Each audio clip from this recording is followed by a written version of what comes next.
Hi, my name is James Piercy and I'm an online coach running the Rise and Conquer program. My granddad was one of my best friends.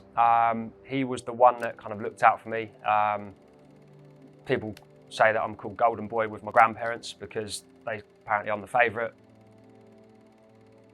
If there's any ever problems, I'd go to my granddad's or I'd call my granddad. If I had a fight at home, ring my granddad's the guy over there. They used to have a villa in Spain as well, which was one of the first memories that I've got. So we used to fly out to there, and that would be kind of like our holiday, like a fun place to kind of go to. And like I used to go around to watch the football with him. It was basically like a best friend, and just someone to be there and to talk to. When I was 18, my granddad, he passed away pretty much in front of me, and this set me onto like a long road of pain, emotional wreck, I'd say. And I was lost within myself and I felt pretty empty. So a lot of the things that I did took me down the wrong path. So alcohol, drinking a lot. I also started taking steroids as well as a quick fix almost to get where I wanted to be, which only put me down a sort of spiraling path. Going back to maybe the worst point in my life when I was sort of 18, 19, I went towards the kind of bodybuilding scene as such, where it was very disciplined and strict, and I felt that was kind of the way out of it. So you lock yourself away in the gym, you plan all your food out, and it's very, very structured, and I think at the time that's the kind of thing that I needed.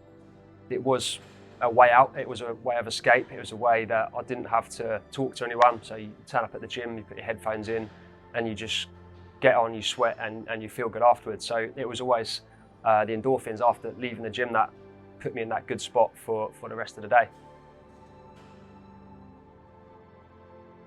When I started struggling with the depression at the time, I went out to the doctors, they gave me medication, and it just made me feel kind of flatlined the whole time. I didn't really have any ups, really any downs. It was just kind of like flatline, no feeling. And it left me feeling empty, pushing friends away, family, relationships. And I just kind of went into a hole for about 6 or 7 years. Going through those stages, I think I knew what I should have done, but I thought nobody would understand the kind of situation I was in, and that no one else was kind of having these thoughts and feelings. I just kept myself away, kept myself to myself, and just went down the path of doing the things that I shouldn't be doing at that time, which I now know, coming out the other side, it was the wrong path to take. When I was eventually diagnosed with PTSD, it was a massive relief to me, as I always knew there was something wrong, but I could never pinpoint what it was. So when I was told I had that and we went down the right path to correct it, that was like a massive turning point for me. I had two kinds of therapy. The first one I went along to and I felt it did nothing for me. I then stepped out of it for about another year or so. I eventually reached out to another kind of therapy, and we went through a thing called EDMR and cognitive behavioural therapy, which kind of helped me realise what was wrong, and to help me kind of journal and to figure out the steps I needed to kind of move forward from there. So reaching out for help was the biggest thing I did. Since I've been doing my journaling, it's made a massive change in what I do day to day. It makes me think of all the negatives and the positives and how I can then create that day to be a better one.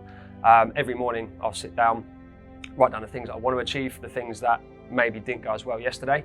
And I think since being diagnosed with the PTSD and the depression back in the past, those are the things that I want to get down on paper so that it's out of my head and out of my mind. So looking back on the PTSD and when I was diagnosed with it, I thought that it would be kind of gone when I finished the therapy. That's not the case. Most days are good. However, I always get some sort of triggers if it's coming up to certain anniversaries or things like that take me back to where that spot was and what I had to go through.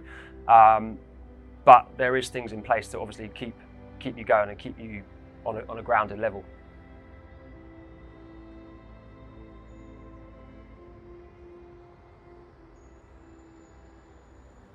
So after I was diagnosed with the PTSD, I was already personal training, but I didn't really have any particular people that I wanted to work with. And then when I found out, obviously, about PTSD, this is one of the things I wanted to incorporate into my own journey and my own sort of business, with helping others that have been through similar situations, because at the time I thought it was just me.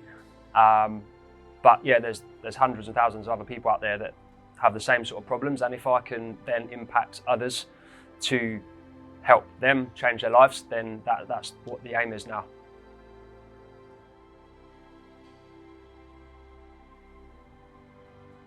We started the Rise and Conquer program because I wanted to help people that had been in my position previously, from kind of the ages 18 to around 24.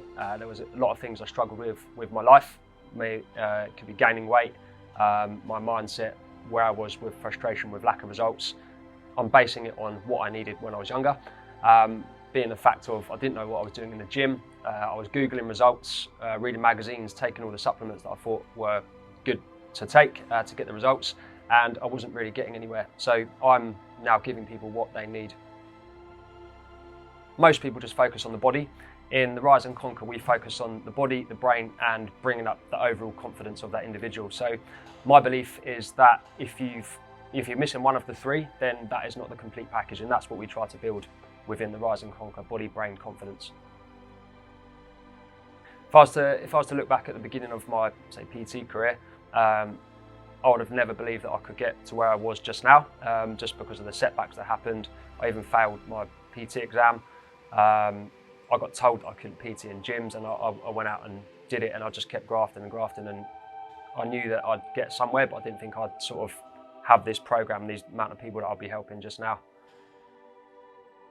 When someone turns around to me and said that you've changed my life, that to me is better than any kind of body transformation, that they've changed their life for the better, regardless of how much body fat they've got, whether it's with their family, their friends, their job.